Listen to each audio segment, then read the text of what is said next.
Naniniwala si Senador Joseph Victor Ejercito na walang kinalaman si dating Pangulong Rodrigo Duterte sa anumang planong destabilisasyon laban sa administrasyon ni Pangulong Ferdinand Marcos Jr.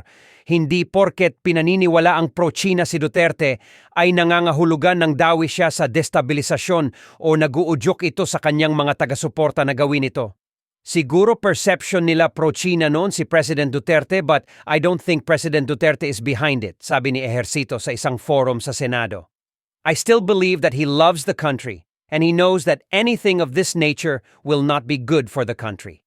Naniwala ako na retired na yan si President Duterte. He has done already his part, sambit pa niya. Maging si Duterte mismo ay nagtataka kung bakit nakaladad siya sa nilulutong destabilisasyon laban sa Administrasyong Marcos. Noong nagdaang buwan, binalaan ni Armed Forces of the Philippines Chief of Staff General Romeo Brawner Jr. ang mga sundalo laban sa gusto sumali sa anumang destabilization plot laban sa gobyerno. Well, kasi mami naman yata si Eric and I think he even apologized. Pero call na po ng HOR yan. But I think he apologized that yung kanyang source was not really nagkamali siya sa kanyang pahayag. Ang sa akin lang personally, kaya lang diskarte po ng House yun. We have courtesy but past experience sa abs-cbn, although we were not one of the favorites, but ako I still support freedom of expression and anything the more media networks there are, especially capable, that will help our country. Sa totoo lang, nawala din yung ABS. Di kami paborito, pero yung nawala yung mga regional stations, malaking bagay, especially in times of disaster. Medyo malaking kawalan yon. So, probably discipline, probably those who erred, pero siguro dapat well, call po nila, courtesy, parliamentary courtesy, but I think yung, we do not, ako personally, I do not want another franchise to be recalled or I cancel. Mawawala naman tayo kasi I still believe in the freedom of expression. Pero dito sa Senate, sir, iba yung issue about sexual abuse, human trafficking against Pastor Kibuloy. Well, I think that's already filed in the courts, in the United States and here. So, let the justice take its course. Pero, kung wala sana, but ako yun lang, Paubaya sa korte. Paubayan na natin sa korte siguro. Again, I would still be on the side of supporting freedom of expression. Yun lang, that's my personal position. Okay. Senator Juan Edgardo Sonny Angara, Representative Stella Kimbo, Executive Secretary Lucas Bersamin, BBM Secretary Amina Pangandaman, and Presidential Legislative Advisor Mark Leandro Mendoza. At this point, may we request the President to please proceed with the signing of the enrolled copy of the bill.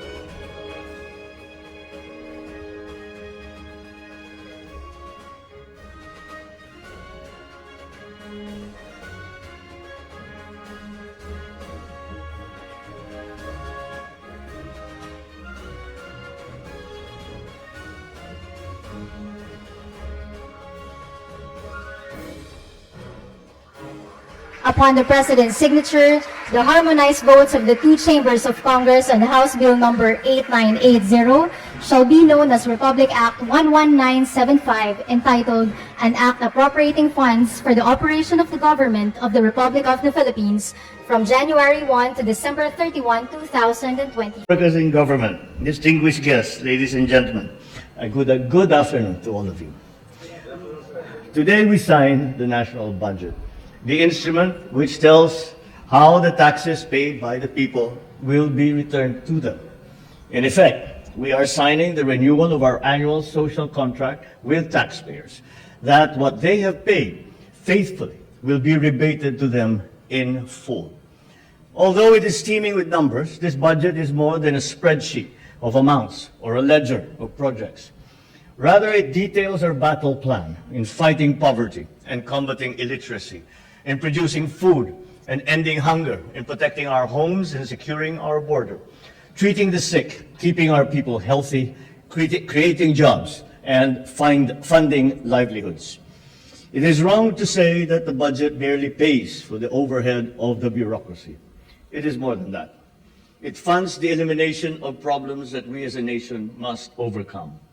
It is incorrect to say that the budget merely finances the operations of government because its fine print bankrolls the realization of our dreams writ large. In the end, every line in this budget, when translated to projects, from roads to schools to hospitals, will transform our country for the better and the lives of our people for the better.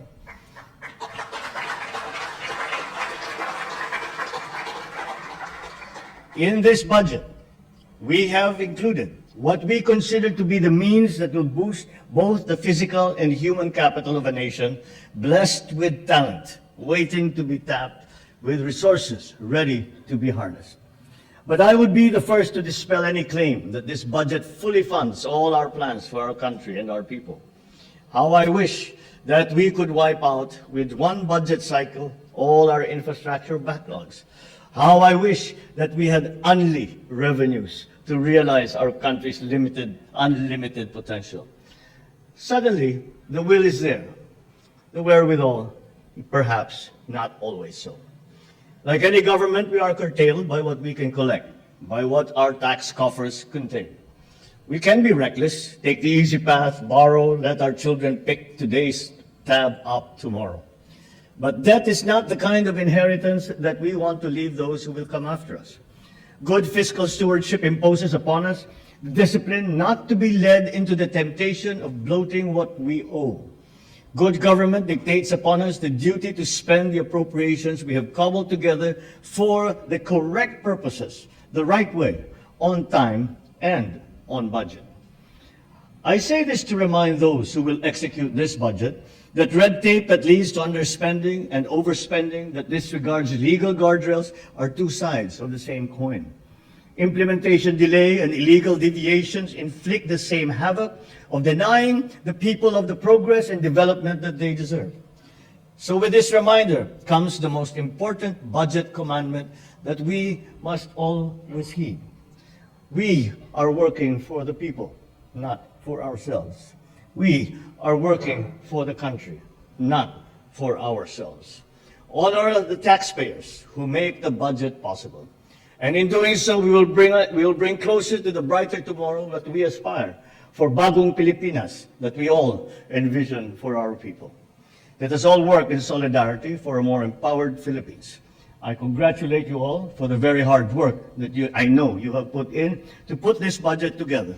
Mabuhay kayong lahat. Maraming salamat po. Maligayang Pasko at manigong bagong taon. Thank you, Mr. President. Kindly remain on stage. At this point, may we request the President to kindly grant us a photo opportunity. First, may we call on the members of the Senate and its Secretariat. Please proceed on stage.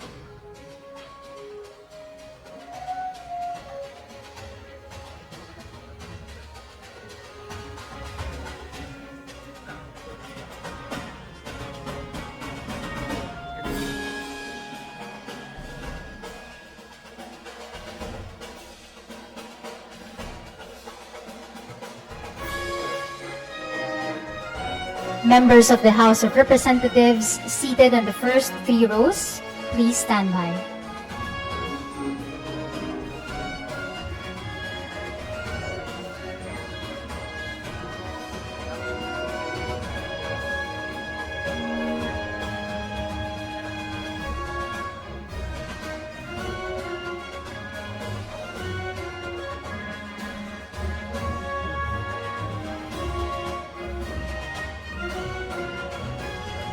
Thank you. Please exit to your left. Next, may we call on the members of the House of Representatives seated on the first 3 rows. Please proceed on stage.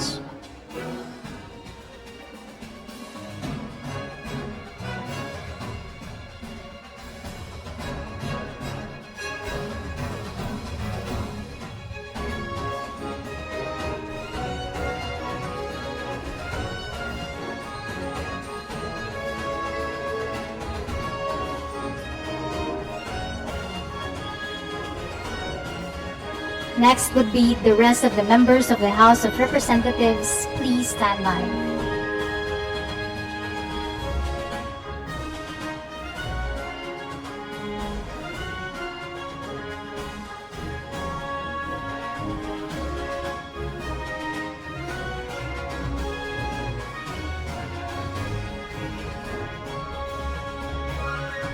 Thank you. Please exit to your left. Next, the rest of the members of the House of Representatives, please proceed on stage.